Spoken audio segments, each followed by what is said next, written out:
Commander Tae-sung stood on the bridge of his flagship, staring at the holographic display before him. 3,000 warships stretched across the void of space in perfect formation. Each vessel bristled with weapons capable of destroying cities. Together, they formed the most powerful military force the Velcran Imperium had ever assembled for a single conquest. The target world appeared on the screen as a small blue dot. Earth, they called it. Intelligence reports said the inhabitants were primitive, barely capable of leaving their own planet. They broadcast radio signals into space like children shouting in a dark forest, unaware of what might hear them. Tae-sung had conquered 23 worlds in his career. This would be his 24th and likely the easiest. The preliminary scans showed basic satellites, simple spacecraft, and no significant military installations. The humans had only recently achieved crude faster-than-light travel. They were infants playing with fire. Lieutenant Jiho approached from the tactical station, his young face eager. This was his first major deployment. "Commander, the fleet is in position at Neptune's orbit. All ships report ready for the advance," Tae-sung nodded. "Begin the approach. Standard conquest formation. We'll give them the usual warning before we strike." On Earth, Dr. Hana sat in the Seoul Orbital Defense Command Center, her eyes fixed on the sensor displays. The coffee in her cup had gone cold hours ago. She watched as 3,000 distinct energy signatures moved through their solar system, passing Neptune and heading inward. "They're here," she said quietly, around her. Dozens of operators worked at their stations. No one panicked. They had prepared for this moment for decades. Some would say they had prepared for thousands of years. Admiral Yuna entered the command center, her uniform crisp despite the late hour. She was 60 years old and had spent her entire career waiting for this day. She walked to the central command platform and studied the tactical display. "How long until they reach Saturn?" she asked. 14 hours at their current speed," Hana replied. Yuna nodded. "Activate the defense grid. Authorization code. Crimson Dawn 7. Throughout Earth's orbital space, hundreds of platforms that had appeared to be simple satellites began to transform. Panels opened. Weapons emerged. Energy cores that had been dormant for years hummed to life. The platforms had been disguised as weather monitoring stations, communication relays, and space debris. Now they revealed their true purpose. Tae-sung received the first anomalous readings as his fleet crossed Saturn's orbit. "What am I looking at?" he demanded. The sensor officer studied his console, confusion evident on his face. "Energy signatures from the planet, Commander. Massive power generation. It's off the scale. That's impossible. They're a pre-industrial civilization by galactic standards. The readings don't lie, sir. I'm detecting hundreds of high-energy sources in orbit around the planet." Tae-sung frowned. Perhaps the intelligence had been wrong. Perhaps the humans had bought weapons from a more advanced species. It didn't matter. The Velcran Imperium had never been defeated. Their shields had never been breached. Their weapons had destroyed fleets 10 times larger than anything these humans could possibly possess. "All ships, maintain formation. Prepare to broadcast the surrender demand." The message went out on all frequencies, translated into the primitive human languages. "People of Earth, you are now subjects of the Velcran Imperium. Surrender your world peacefully and you will be permitted to live under our rule. Resist and you will be exterminated. You have 1 solar rotation to comply." In the Seoul Command Center, the translation appeared on screens. Several operators laughed. Hana didn't. She had studied the Velcran for years. She knew what they had done to other worlds. The Imperium believed in total domination. They turned conquered species into slaves, stripped worlds of resources, and destroyed anyone who resisted. Admiral Yuna opened a channel. Her response was broadcast directly to the Velcran flagship.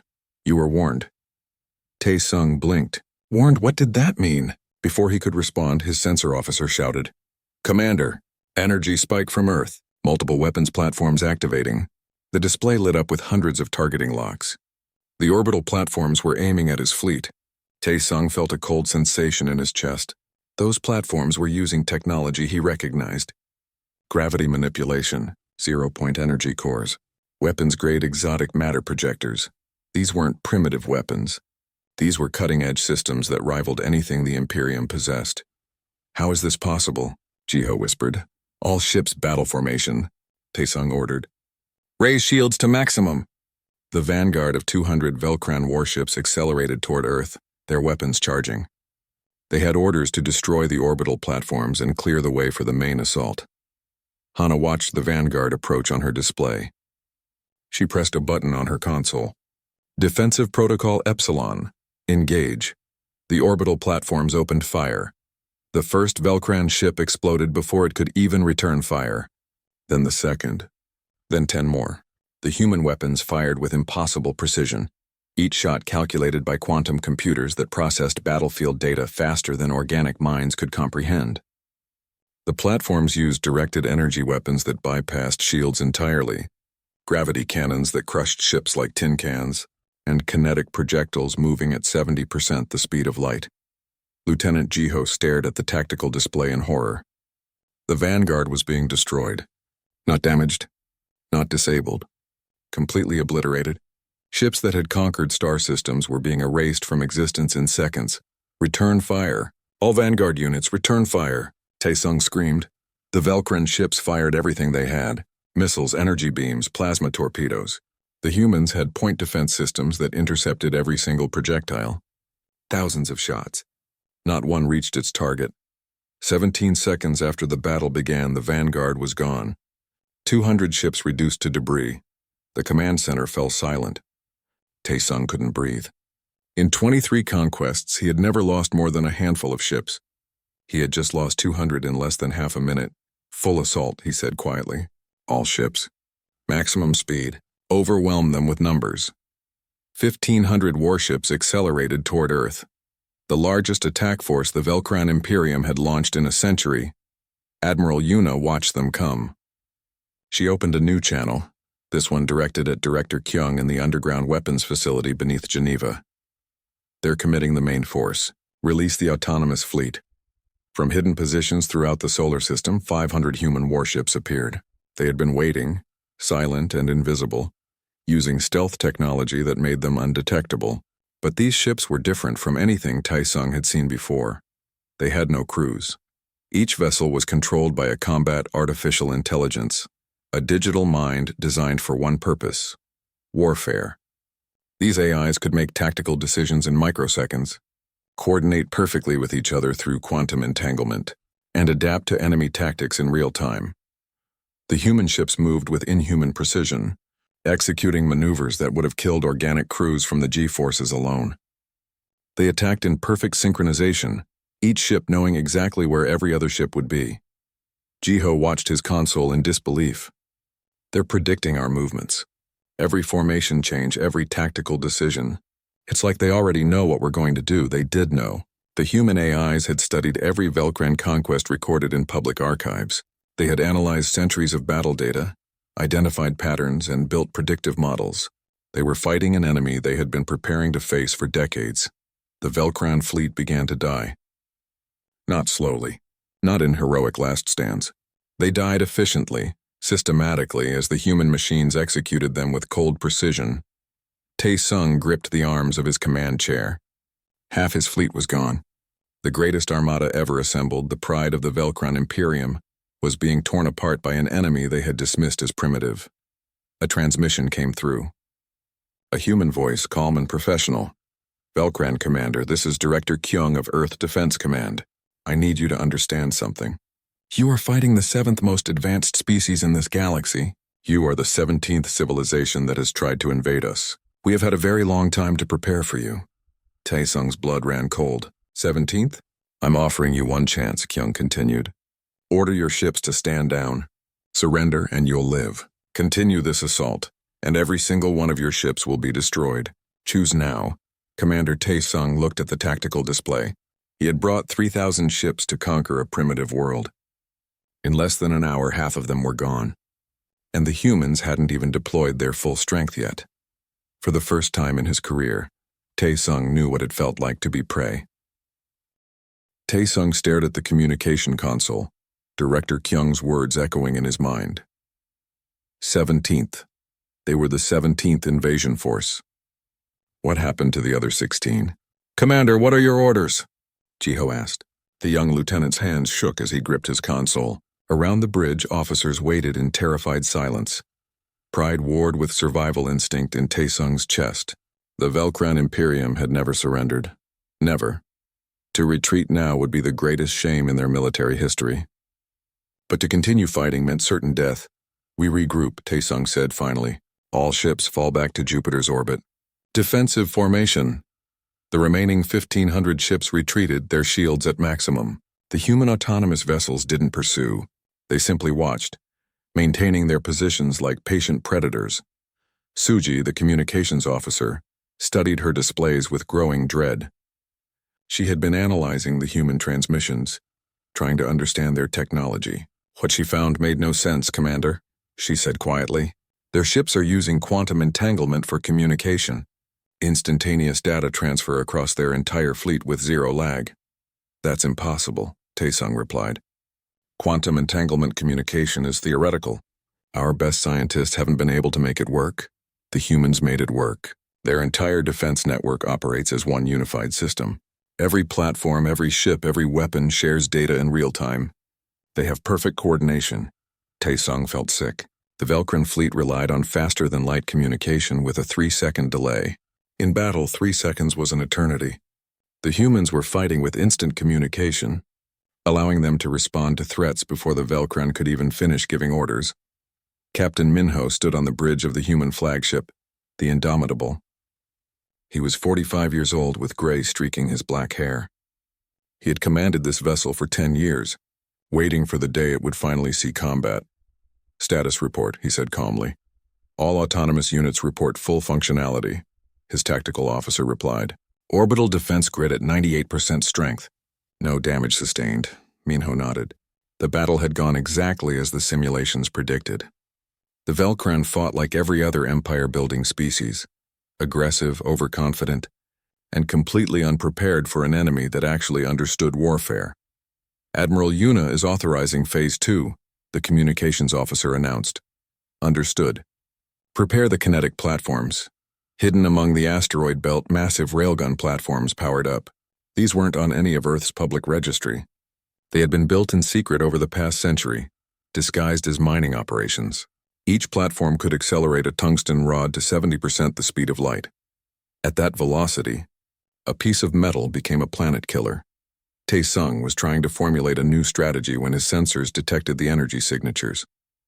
Massive power spikes from the asteroid belt. Before he could react, his ship's computer screamed a collision warning. The Indomitable fired a single kinetic round as a demonstration. The tungsten rod crossed the distance to Jupiter's orbit in minutes. It struck a Velcran battlecruiser amidships. The impact released more energy than a nuclear weapon. The battlecruiser simply ceased to exist, vaporized instantly along with everyone aboard. Kinetic bombardment weapons, Jiho whispered. They have mass drivers that can fire projectiles at relativistic speeds. Taesung realized the terrible truth. The humans could destroy his entire fleet from positions his weapons couldn't even reach. The railgun platforms in the asteroid belt were outside the effective range of Velcran weapons. But the humans could strike his ships with impunity. They're toying with us, Suji said. That was a warning shot. If they wanted us dead, they would have fired a full salvo. She was right. The humans had shown they could kill any Velcran ship at any time. But they were holding back, giving the Imperium one more chance to surrender. Taesung opened a channel. This is Commander Taesung of the Velcran 7th Fleet. I request a negotiation. Director Kyung's face appeared on the screen. He was an older man, perhaps 70, with sharp eyes that missed nothing. Behind him, Hana and other analysts worked at their stations. I'm listening, Kyung said. Your technology is more advanced than our intelligence suggested. I admit this. But you cannot have enough weapons to destroy my entire fleet. You're bluffing, hoping we'll retreat. Kyung smiled. It wasn't a friendly expression. Captain Minho, would you like to respond to that? The screen split. Minho appeared standing on the bridge of the Indomitable. Commander Taesung, I've studied your tactics. You believe in overwhelming force. You think if you can endure our initial assault, you'll win through attrition. Let me explain why you're wrong. Minho gestured and a tactical display appeared. You're currently at Jupiter's orbit. You have 1,500 ships remaining. We have destroyed half your fleet without losing a single vessel. Not one. Our autonomous ships are self-repairing. They're powered by zero-point energy, giving them effectively unlimited operational time. Your ships run on fusion reactors that need refueling. Taesung felt his confidence crumbling. Our orbital platforms are networked to planetary power grids, Minho continued. We can fire continuously for years without depleting our energy reserves. Can you say the same? And that's just our defensive systems. The display changed, showing new ship signatures appearing throughout the solar system. Hundreds of them. They had been hiding, waiting. You're looking at our reserve fleet, Minho said. Another 800 warships. We haven't even committed our full strength yet. And these are just the vessels we're willing to show you. Suji was frantically analyzing the new signatures. Commander, those ships are using gravitic drive systems. They can generate artificial gravity wells. They could trap us, prevent FTL jumps. Tae-sung's hands clenched. Gravitic drive technology was centuries beyond what the Velcran possessed. The humans could prevent his fleet from retreating. They were surrounded, outgunned, and facing an enemy with technology that shouldn't exist. How? Tae-sung demanded. How does a species that only recently achieved FTL have technology that surpasses the Imperium? We've been spacefaring for 3,000 years. Kyung's expression grew serious. Let me tell you a story, Commander. 10,000 years ago, the first visitors came to Earth. They were explorers, peaceful. They shared knowledge with our ancestors. Over millennia, others came. Some wanted to trade, some wanted to study us, and some, like you, came to conquer. The director leaned forward. The first invasion attempt happened 8,000 years ago. The species that attacked us is extinct now, not because we destroyed them. They destroyed themselves in a civil war after their failed conquest attempt bankrupted their economy. The second invasion came 6,000 years ago. We destroyed that fleet completely. The third came 4,000 years ago. We captured their ships and reverse-engineered their technology. Tae-sung felt like the floor was falling away beneath him.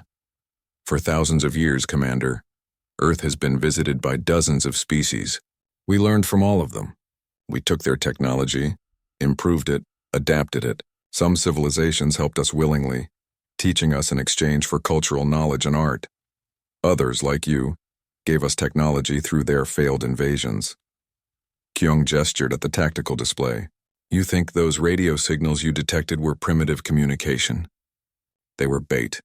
We broadcast them deliberately to attract species like the Velcran Imperium, aggressive expansionist empires that see a primitive world and think they've found easy prey. You've been luring invaders here, Jiho said, horror in his voice. For thousands of years. We prefer peace, Kyung replied. But every few centuries, an empire needs to be reminded why you don't attack Earth. Your intelligence told you we were primitive because that's what we wanted you to believe. Every probe you sent to our system was intercepted, fed false data, and allowed to return home. You've been looking at a lie designed specifically to make you overconfident. Minho's voice cut through the shocked silence. You have a choice now, Commander. Surrender your fleet, and you and your crews will be treated as prisoners of war under the Galactic Conventions. We'll provide food, medical care, and eventually repatriation, or continue fighting and be destroyed. There is no third option. Tae-sung looked at his officers. Jiho was pale, clearly terrified. Suji stared at her consul. Her faith in the Imperium's superiority shattered. The other bridge crew waited for orders, but he could see the fear in their eyes. If I surrender, Tae-sung said slowly, what happens to the Imperium? That depends on what your leaders decide to do next, Kyung answered. If they're smart, they'll accept your defeat and open diplomatic channels. If they're foolish, they'll send more ships, and we'll destroy those too. Tae-sung closed his eyes. He had been a commander in the Velcran military for 30 years. He had believed in the Imperium's strength, its destiny to rule the galaxy. In less than 2 hours, all of that had been revealed as delusion.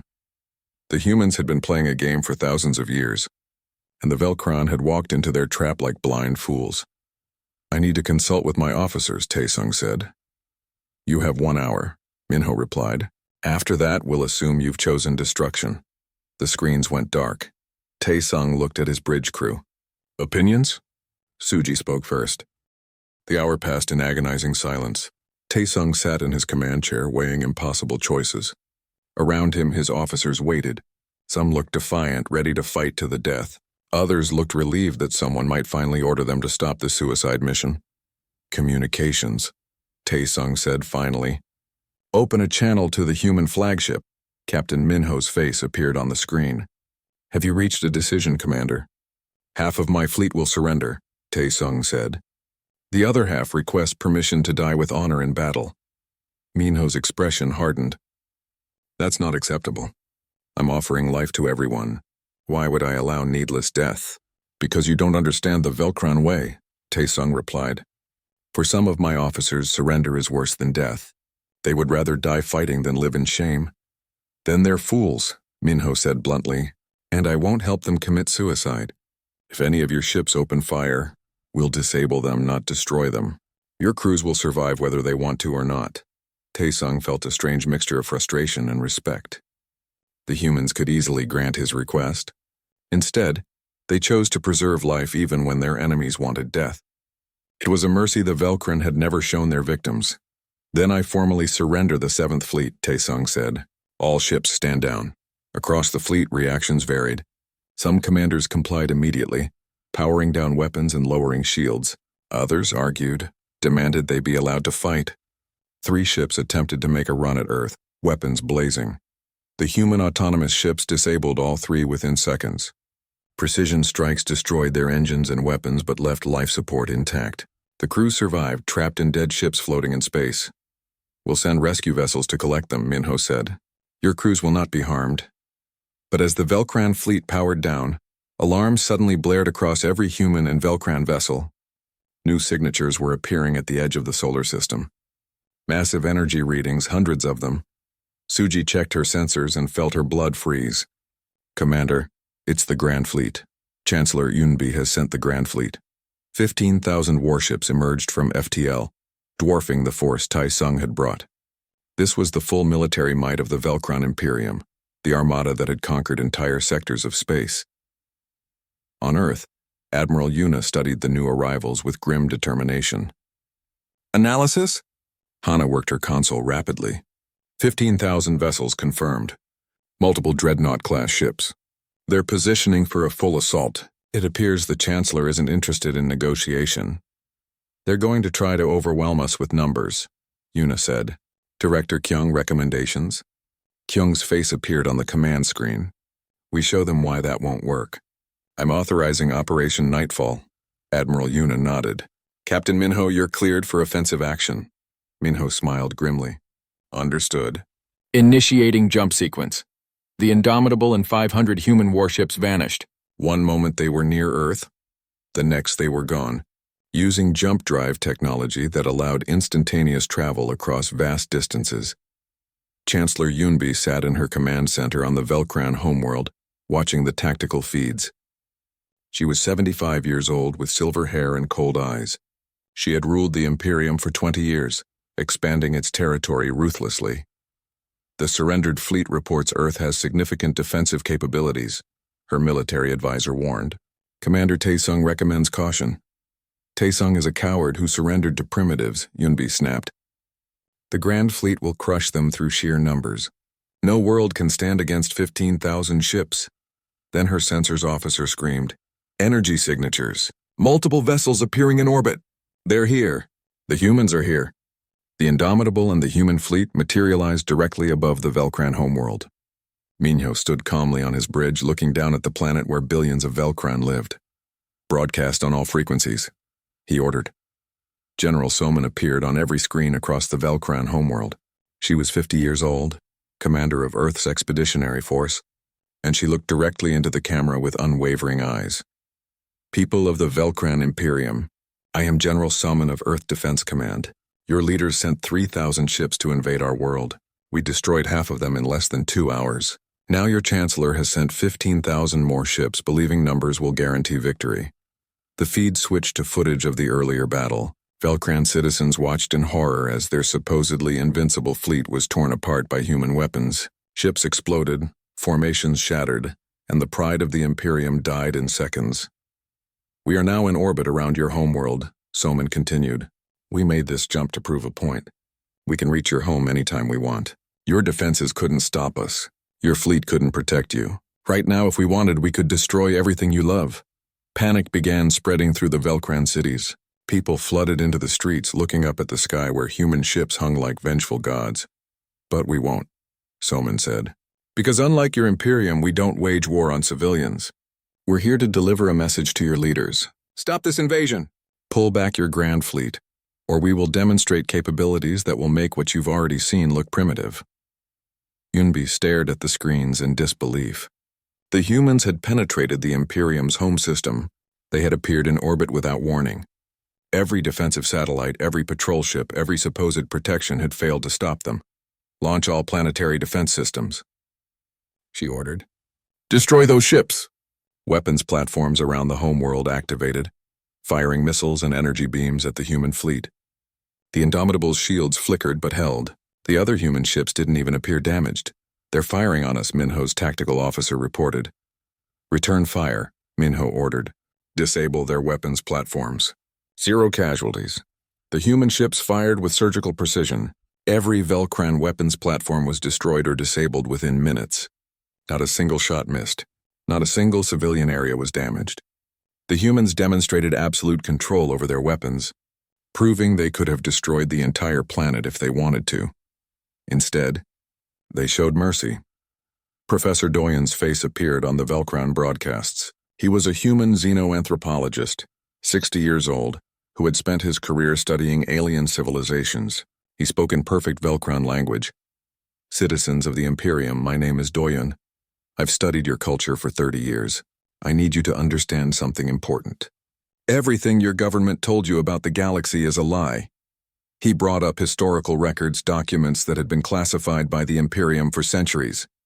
Earth has been visited by extraterrestrial civilizations for over 10,000 years. We've maintained contact with dozens of species. Some became our friends and teachers. Others, like your Imperium, tried to conquer us. The documents showed ancient Velcran exploration reports, records of deep space vessels that had approached Earth and never returned. Hundreds of ships over 800 years. The Imperium had lost contact with all of them, and simply assumed they had gotten lost in space or suffered mechanical failures.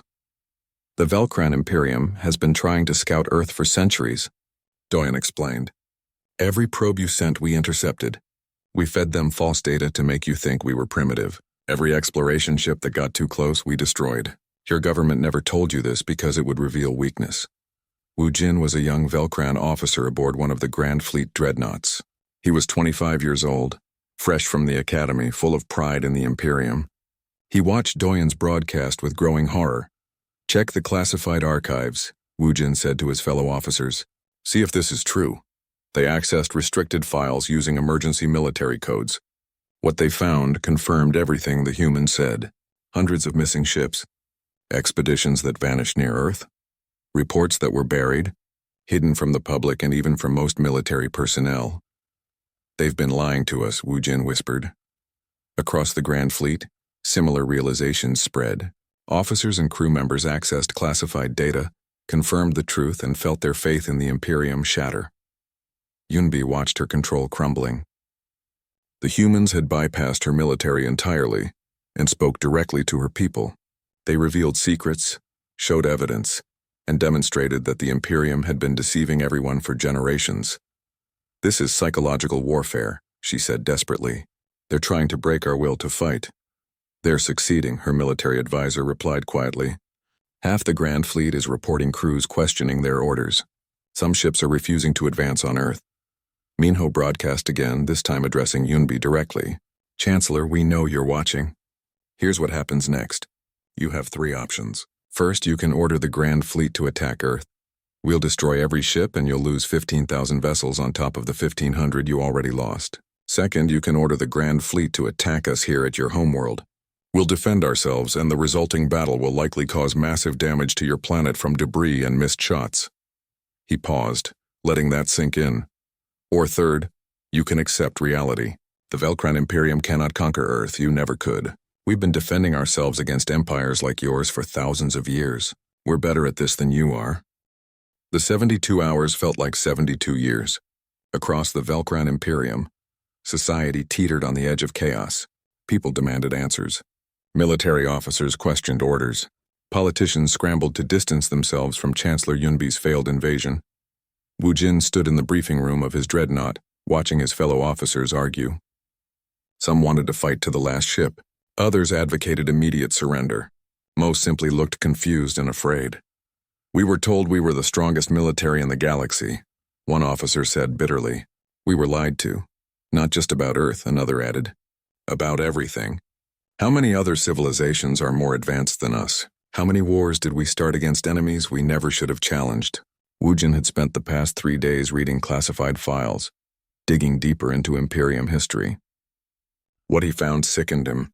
The Velcran military had a pattern of attacking smaller, weaker civilizations, while carefully avoiding any species that showed real strength. They were bullies who preyed on the vulnerable. "I'm requesting transfer to human custody," Woojin announced. His fellow officers stared at him. "You're defecting?" his commander asked. "I'm choosing truth over lies," Woojin replied. "The humans offered to teach us. I want to learn from them instead of dying for leaders who sent us into a battle they knew we couldn't win." On the Indomitable, Captain Minho received Woojin's request. "Another one?" "17th this hour," his communications officer replied. "Velcran personnel requesting asylum. They want to defect," Minho considered. "Run background checks. Anyone not involved in war crimes will accept. Put them in separate quarters from the prisoners. And get Professor Doyen. He should interview them." Chancellor Yunbi sat alone in her office, staring at casualty reports and economic projections. The Grand Fleet had cost the Imperium's economy dearly. Maintaining 15,000 warships in a distant system was bleeding resources. And now, with half the crews questioning orders, mutinies were breaking out. She had 3 choices, and all of them were terrible. Attack Earth and lose everything. Attack the human fleet at her homeworld and risk massive civilian casualties, or surrender and admit the Imperium had been defeated. "Chancellor," her advisor entered. "The Council is demanding an emergency session. They want to discuss removing you from power." Yunbi laughed bitterly. "So they can what? Negotiate surrender themselves? I'm the one who started this war. I'll be the one to end it." She opened a secure channel to the Indomitable. Minho's face appeared. "Chancellor, have you made a decision?" "I want to speak with whoever really commands Earth's military," Yunbi said. "Not you, Captain.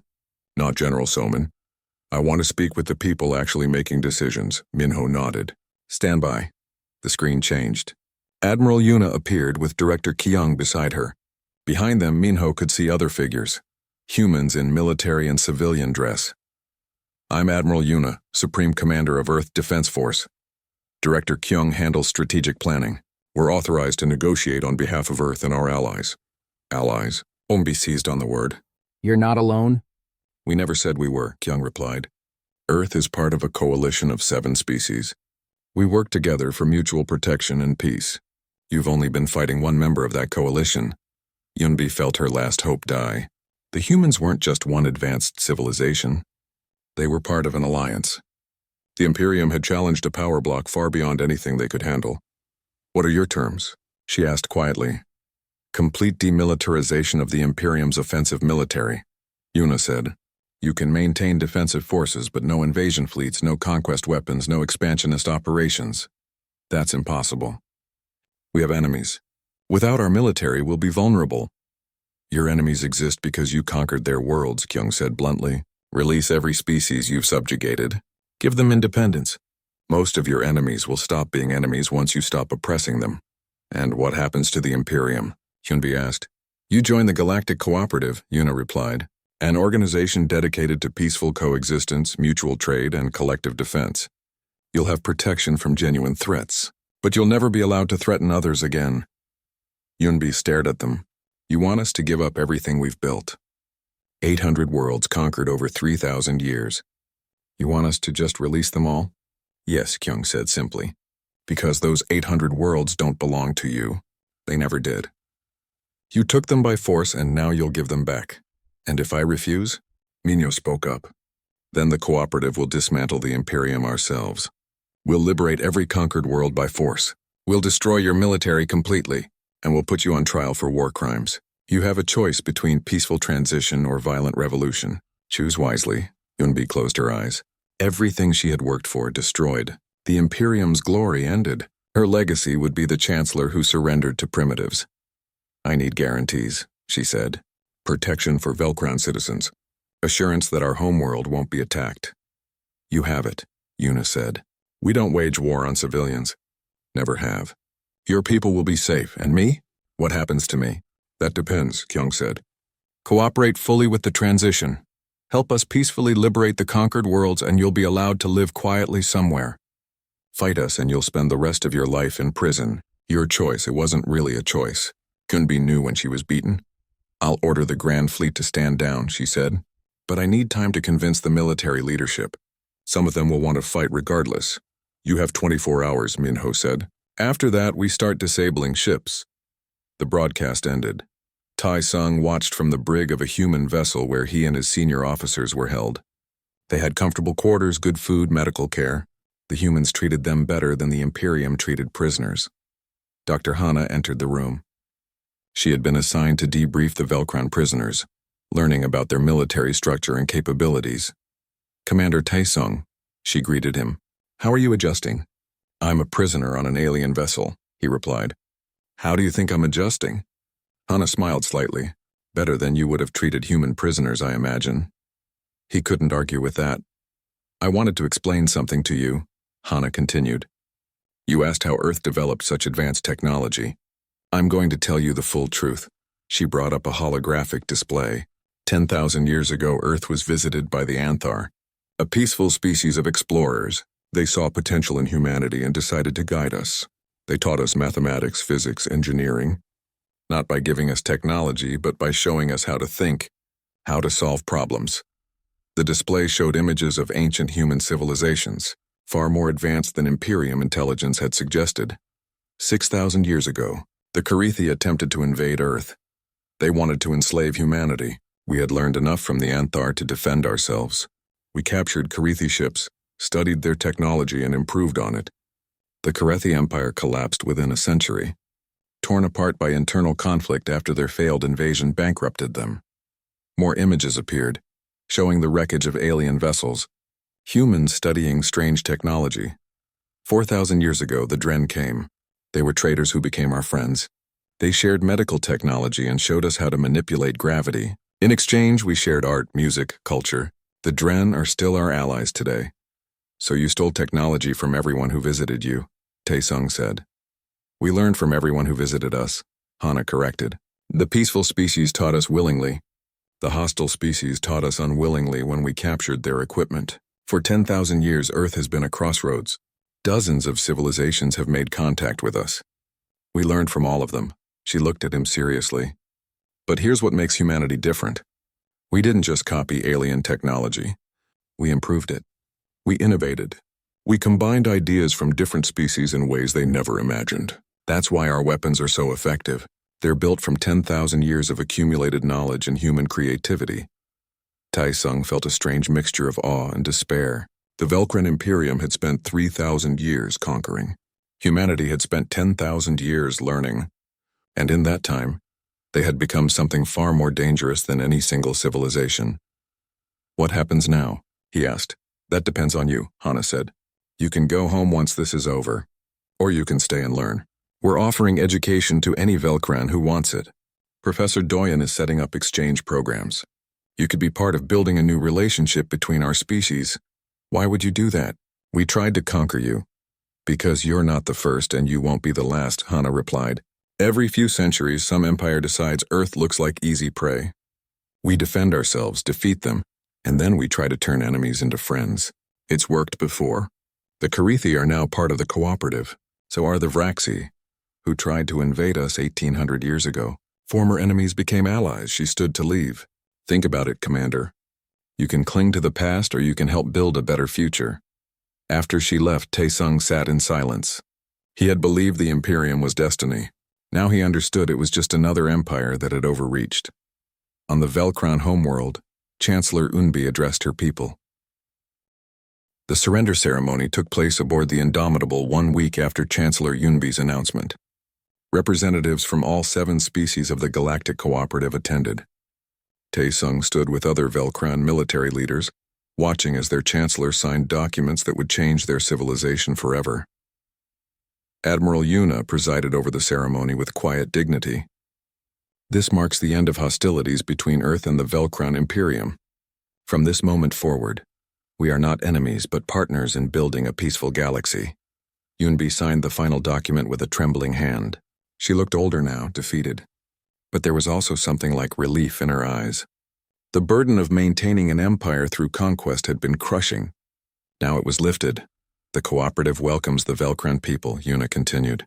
Not as subjects, but as equals. You will have a voice in our council.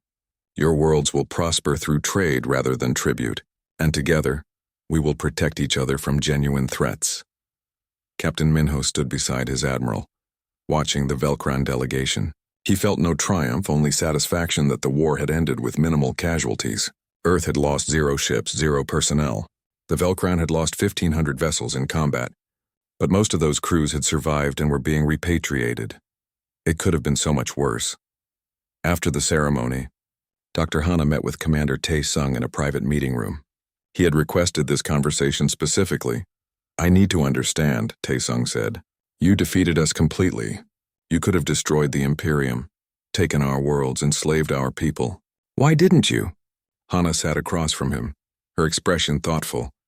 Because that's what the Imperium would have done. And we're not you. But it would have been practical. Eliminate a potential future threat, would it? Hana challenged. What happens when you destroy an entire civilization? Their allies seek revenge.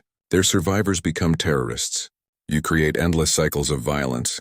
We learned this lesson thousands of years ago. It's better to turn enemies into friends than to create new enemies by being cruel. She pulled up a holographic display showing the Galactic Cooperative structure. Look at this. The Karethi tried to invade us 6,000 years ago. Today, they're one of our closest allies. The Vraxi attempted conquest 1,800 years ago. Now they help us defend other species from aggression. The Tular came as traders 2,000 years ago and have been partners ever since. Tae-sung studied the display. 7 species, all with different histories of contact with Earth, all now working together. Earth sits at the center of this, Hana explained. Not because we rule it, but because we're positioned in a strategically important part of the galaxy. We became a natural meeting point. Over millennia, we built relationships with peaceful species and defended ourselves from hostile ones. The cooperative formed organically from those relationships. And you've been hiding all of this from the galaxy? Not hiding. Being discreet. We don't advertise our strength because we don't want to frighten everyone. We prefer that most civilizations never know we exist. We only reveal ourselves when necessary. Like when empires like ours try to invade?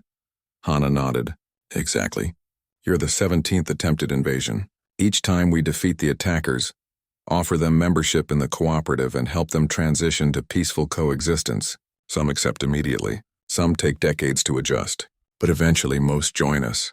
And the ones who don't, they're isolated. Cut off from trade, from technology sharing, from cooperation. Eventually they either collapse or change their ways. The galaxy is moving toward cooperation, Commander. Empires built on conquest are becoming obsolete. Professor Doyen entered the room carrying data tablets.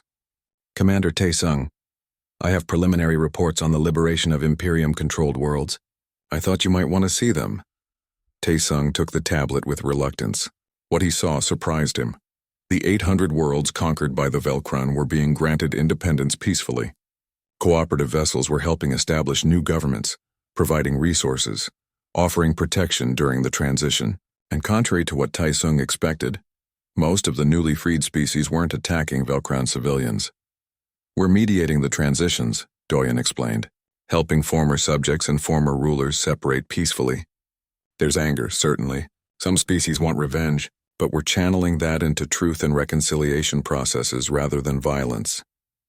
You're protecting us, Tae-sung said with wonder. Even after we tried to destroy you, you're protecting Velcran citizens from retaliation. Of course, Doyen said simply. The people who lived on those conquered worlds weren't responsible for the conquest. Mostly they just wanted to live their lives. Why would we punish them for their government's decisions? Lieutenant Jiho had been transferred to Earth for officer retraining. He sat in a classroom with 40 other young Velcran military personnel, all defectors or prisoners who chose education over repatriation. The instructor was General Somin herself. You were taught that military strength comes from superior weapons and numbers, she said.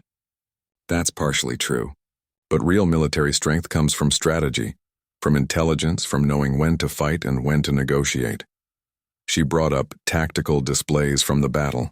When Commander Tae-sung's fleet arrived, We could have destroyed all 3,000 ships immediately. We had the capability. Why didn't we? A Velcran officer raised his hand. Because you wanted to minimize casualties? Partially. But also because we wanted the Imperium to see our strength gradually.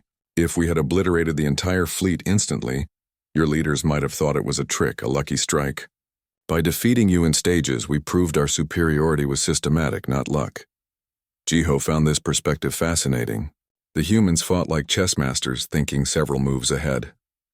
The Velcran had fought like hammer wielders, simply trying to hit harder than anyone else. Military force should be your last option, not your first, Somin continued. Before we fired a single shot, we had already won the information war. We knew everything about your fleet, your tactics, your technology. You knew nothing true about us. The battle was decided before it began. After the class, Jiho approached Somin. General, I have a question. Why are you teaching us this? Aren't you worried we'll use these lessons against you someday? Somin smiled. If you learn these lessons properly, you'll understand why fighting us would be pointless. And more importantly, you'll help build a Velcran military that actually defends your people instead of conquering others. We need allies, Lieutenant. We're hoping you'll become one.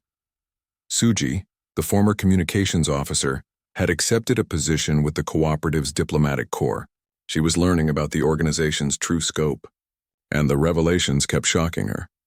Director Kyung personally gave her a tour of the Cooperative's headquarters, hidden in a massive space station in an unnamed system. This is the council chamber, he said, showing her a room with 7 seats. Each species has equal representation. Earth doesn't rule the Cooperative. We're just one voice among 7. But you're the strongest, Suji said. In military terms, yes, but the Anthar are more advanced in medicine. The Dren have better transportation technology. The Tular are master engineers. Each species contributes what they're best at. We share everything freely among ourselves. He showed her manufacturing facilities where human, Anthar, and Tular engineers worked together on joint projects. Research stations where multiple species collaborated on scientific discoveries. Trade networks that spanned hundreds of worlds. This is what the galaxy could be, Kyung said. Not empires conquering each other, but civilizations helping each other advance. The Velcran Imperium spent 3,000 years taking from others. Join us and you'll learn what it means to build together. Suji felt tears in her eyes. She had spent her entire life serving an empire built on lies. Now she was seeing what truth looked like. I want to help, she said. I want to help the Velcran transition to this new way. Good, Kyung replied. Because we need people like you. People who understand both the old ways and the new. You'll be instrumental in helping your civilization change. 1 year after the surrender, the transformation was remarkable. The Velcran Imperium had officially dissolved, replaced by the Velcran Federation. 800 worlds were now independent, though most maintained trade relationships with their former rulers. Former conquest fleets had been converted into defensive patrols and exploration vessels. Wu Jin stood on the bridge of a cooperative peacekeeping ship, wearing a new uniform that bore both Velcran and cooperative insignia. He was part of a joint force that protected newly independent worlds from pirates and rogue elements. Contact on sensors, the tactical officer reported. Unidentified vessels approaching the Marathi colony. Configuration suggests raiders. Wu Jin's captain was human, a veteran named Minho who had transferred from the Indomitable to peacekeeping duties intercept course. Minho ordered calmly. Hail them, standard warnings. The raiders were from a minor empire that hadn't learned the lessons the Velcran had. They thought the Marathi, newly independent and weak, would be easy prey. They were wrong. The cooperative peacekeeping vessel appeared, its weapons charged. The raiders took one look at the technology they faced and fled without firing a shot.